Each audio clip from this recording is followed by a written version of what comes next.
Indonesia, umutingito udasanzwe. A powerful 7.7 magnitude earthquake struck off the coast of Flores Island in eastern Indonesia early in the morning of 15th of August 2026, killing at least 38 people.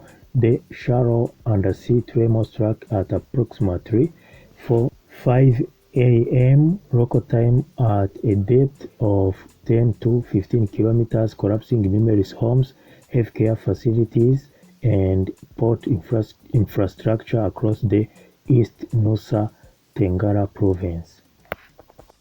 Current situation and impact: at least 38 confirmed deaths, 2 serious injuries, and 11 minor injuries. Approximately 2,000 residents has been displaced themselves to safer higher ground. An initial tsunami warning was issued after sea levels retreated, but the Meteorology, Climatology and Geophysical Agency (BMKG) lifted the warning 3 hours later when no threatening sea level rises were detected. Dozens of aftershocks continue to rock the region, with the strongest measuring at least 6.1, causing residents to remain outdoors. Heavy damage is reported in Muamere at Manggarai regencies, including the collapse of the waiting room at the Perni port terminal.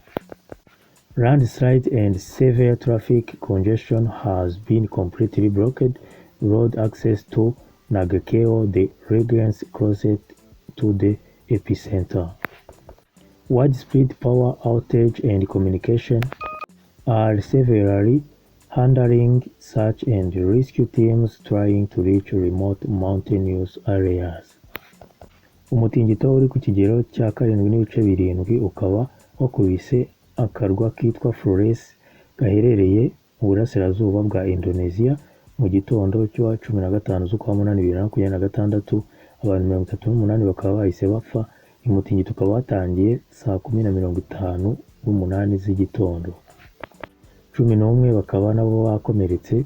Inyubako zigera ku 2,000 zikaba zahise zigwa ku butaka.